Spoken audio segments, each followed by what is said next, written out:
the shine, and it opened up my eyes, and I am happy now living without you. I left you all alone. Hello bookworms, and welcome back to my channel. This is slightly late, as we are now more than halfway through the year, but this is the mid-year freak-out book tag. I've no idea who started it, because I've seen it both on TikTok and on YouTube, and no one is ever credited, so... The first question is, how many books have you read this year? And I have read, I'm going to get my Goodreads up, 70 books so far this year, which is kind of ridiculous, because my goal was 50, so yeah, I don't know how that happened. Well, I do know. Lockdown. Question number 2 is, what is the best book you have read so far? This is a tough one because I have like favourites in different genres, and I also am very bad at making decisions, so this was hard for me to do, but I am going to go with The Starless Sea by Erin Morgenstern, purely because I love Erin Morgenstern as a writer. As you probably all know by now, The Night Circus is my all-time god tier top book. And I put off reading this for a really long time because I was terrified I was going to be disappointed by it because I love The Night Circus so much. But fortunately, I ended up absolutely falling in love with this book, and I still think about it on a near to daily basis. And I read it in March? Actually, I think I read it in February, so it was quite a while ago that I read it and I'm still thinking about it, so that is why I'm saying The Starless Sea. What is the best sequel you have read so far this year? Without a doubt, the best sequel has got to be The Mask Falling. Although, is it a sequel when it's actually the 4th book? I don't really know. Does sequel mean second? Or can sequel just be next in series? I don't know. Well, I'm going with this one anyway. The 4th book in the Bone Season series. I read it the day it came out. I'm still not recovered. I have actually reread it since. I reread it a couple of months ago. It was worse the second time. This book hurts. I loved everything about this book. I loved the character development. I loved the setting. I just love this series. And I need the next book. Now, Samantha Shannon. A new release that I haven't got around to reading yet, but I want to. I haven't read Malibu Rising yet, and I would quite like to read that, although I do want to read Daisy Jones and the Six before I read Malibu Rising. But I probably will read Daisy Jones in August, because I feel like that is quite a summery read. Don't know, just gives me summery vibes. She Who Became the Sun has just come out, and I would very much like to read that, because it sounds incredible. I'm really bad at remembering what books have come out. I'm the kind of person that will only remember that something exists if I can see it, so. Most anticipated book for the latter half of the year. I am very excited about Beautiful World, Where Are You by Sally Rooney. I love normal people, I adored Conversation with Friends, so I am very much looking forward to Sally Rooney's new book, and this is me just putting it out into the universe that I would love an arc of that book. Most disappointing book. I don't usually talk about books that I don't finish because I don't feel like I can give a proper opinion on them because I haven't finished them. But the most disappointing book for me has got to be Cinderella is Dead. I didn't finish it. I DNF'd at 25%. And that is the reason why it is the most disappointing book of this year, because I had such high hopes for it. I love fairy tale retellings. I especially love queer fairy tale retellings, but I was just not invested in any of the characters. I feel like by the time you get a quarter of the way through a book, enough should have happened for you to be gripped, but nothing had happened. And it was a library ebook, so obviously I had a certain amount of time to read it in before I had to return it, and because it's quite a popular book in my library, I couldn't renew it. It got to 3 days before I needed to return it, and I hadn't picked it up in a week, and I was like, you know what? I haven't had the urge to pick it up, therefore, you know, I'm not even going to try and bother finishing it in the 3 days, so I just returned it. And yeah, at that point I was 25% through it, so unfortunately It has been added to my very small pile of DNF'd books because I hardly ever DNF. Kind of sad about that one, to be honest. But I have high hopes for her new book because I've heard that it is so much better.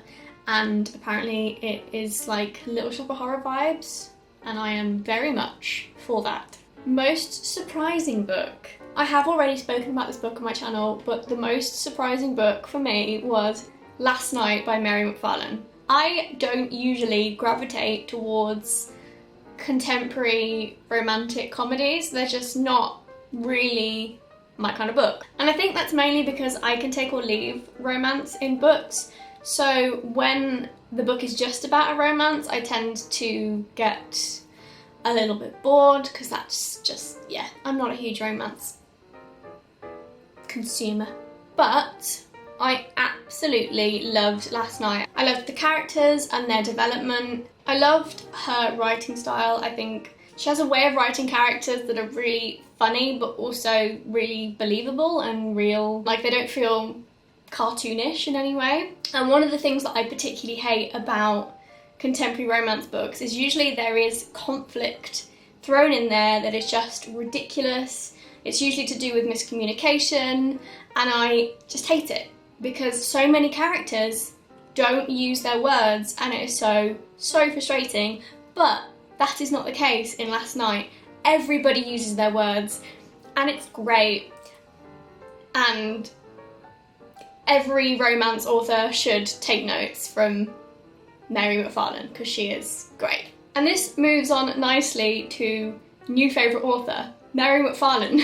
After I finished Last Night, which was a library ebook, I googled her and was like, what else has she read, because I want to read all of her books, and I didn't realise that I actually already owned one of her books. This is Don't You Forget About Me, which I picked up in a charity shop a couple of months ago because it's set in Sheffield and I was in Sheffield at the time, and yeah, I just sort of was like, yeah, that's a sign from the universe telling me I should buy this book because I'm in Sheffield and it's set in Sheffield. That's how my brain works. I didn't take note of who the author was because, as I say, I picked it up purely because of the blurb. Then when I saw this cover, I was like, I own this. So I read it and I loved it. So I think I have a new favourite author, and the reasons are for all of the reasons that I just gave. She's just great. And I can't wait to read all of her books. Newest fictional crush. Right, I am going to change this question just a little bit because I am asexual. Therefore, I do not crush. I have never had a crush on anybody in my life, let alone someone that doesn't exist. Instead of favourite fictional crush, I'm gonna go for favourite love interest that I rooted for the most. And that is Gashpar from The Wolf and the Woodsman. I absolutely loved the romance in this book. Just a little disclaimer, this book is advertised as a enemies to lovers romance. It is an enemies to lovers romance, but that's not what this book is. The romance part of it is very, very small. And I know some people can be like let down when there's not a lot of romance in a book, or when they think there's going to be more romance than there is. So that's just something to be aware of. But that being said, I adored the romance in this book. I thought the growth of the two participants of the romance, of the relationship, was just chef's kiss. And yeah, I rooted for Gashpar as a love interest because it is the true definition of somebody accepting like every single flaw and still loving. I'm gonna say something that if you have read it, you'll know exactly what I mean. He kneels. He gets on his knees. And I don't mean that in a rude way. Newest favourite character. My newest favourite character has got to be Evelyn Hugo. Oh, I adored her, and I love just how complex she was as a character, and that there are times in this book where it is really hard to love her. But that being said, she is just unapologetically her, and I love that about her, and this is also a brilliant book. An underrated gem. Again, that's got to be Last Night. I don't know anybody else that's read it. Even people that I know that really enjoy contemporary romances, I don't know anybody that has read it. So if you've read it, let me know, because I would love to discuss. But yeah, I think even if you aren't a fan of romances like myself, you would enjoy this. It's not smutty or spicy in any way, which I personally enjoy because I'm not really a fan of that. It's just a good, wholesome book that deals with all sorts of complex emotions, because human beings are complex, and yeah, I just love it. I think it's brilliant. Everyone should read it. What books have you reread this year? I have actually reread quite a few books this year, and I've done a lot of second readings. Basically, I've read a lot of books twice this year, so it does count as a reread, obviously, but it's not like a reread of a book that I read a long time ago. It was more that I read a book and then was like, I need to read that again. I've done that quite a lot this year. I reread Shadow and Bone because I read the entire Grishaverse in I didn't read them one after the other, because I feel like if I'd have done that, I would have just imploded.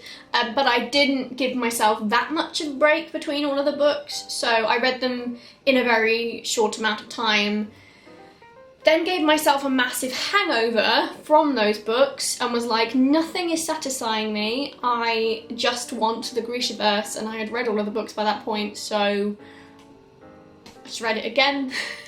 I also reread Six of Crows because I made the mistake that a lot of people do, because why is it not just one continuous series? I will never understand. I read Six of Crows before Shadow and Bone and was very confused. So after I'd finished, I went back and read Six of Crows via the audiobook this time. I reread the entire Bone season series, again via audiobook. So I read 1, 2 and 3 via audiobook before The Mask Falling came out.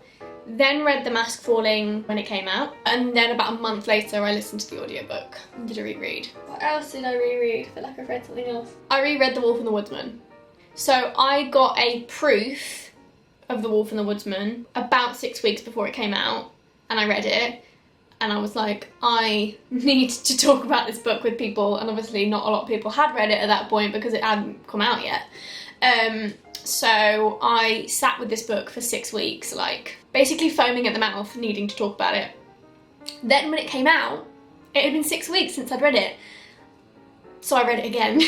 And a book that is actually one that I haven't read since I was a child, so this is a reread of a book that I read a long time ago. Alice in Wonderland. I just fancied reading something from my childhood, so I listened to the audiobook, both books, both Alice's Adventures in Wonderland and Alice Through the Looking Glass, because I always preferred Alice Through the Looking Glass when I was younger, because I was quirky like that. Books that made you cry. I mean, this is a literal never-ending list. I cry at everything. The main ones that made me like absolutely bawl: Seven Husbands of Evelyn Hugo. I did not stop crying for about the last 100 pages. This book, it still hurts. I read this in March. I'm still not over it. And I also cried at King of Scars as a result of Crooked Kingdom. Last night, cried at that quite a lot. Subject 21 is another one that got very emotional at one point. I didn't expect that book to be as emotional as it was because it's like a sci-fi. But I was bawling like a baby. Books that made you happy right off the bat. Heartstopper. A book has never given me as much joy as these graphic novels. They are just beautiful. It is like being wrapped in a warm blanket with a hot water bottle and a hot chocolate while the person that you love dearest is giving you a big cuddle. It is just beautiful. And another one that made me feel all warm and fuzzy inside was Honey and Issue's Guide to Fake Dating. I loved this book. I read it in like a day when the weather was really sunny and lovely and I could just sit outside and read books. I loved this. Thought the characters were great. It was a really sweet YA book with great representation. The food in this book made me very hungry, and I now really want to pick up The Henna Wars because I loved it. Side note, it seems like every book I read, this happens. Like, look at Evelyn Hugo, what's going on? Why is it all peeling off? Most beautiful book that you have purchased this year. Without a doubt, the most beautiful book physically that I have purchased this year is The Circus of Wonders. Who wrote this? By Elizabeth MacNeil.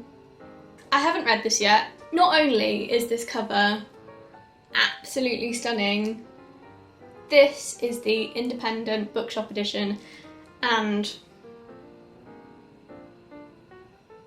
it's also signed, which is nice. I really need to get around to reading this because I have owned it for quite a few months now and I haven't read it. But it is the most beautiful book I think I have ever owned. Although what I will say is the underbit is very disappointing. Like, why is there nothing here? What books do I need to read by the end of the year? Song of Achilles, because I wanted to read that book for the longest time. I then purchased it and thought I was going to read it straight away, but I haven't read it yet, and I don't really know why. Probably because I'm very much a mood reader and I obviously haven't been in the mood for it. I've owned it about 3 months now and I still haven't read it, so that's one that I need to get around to pretty soon. These two I need to get around to reading.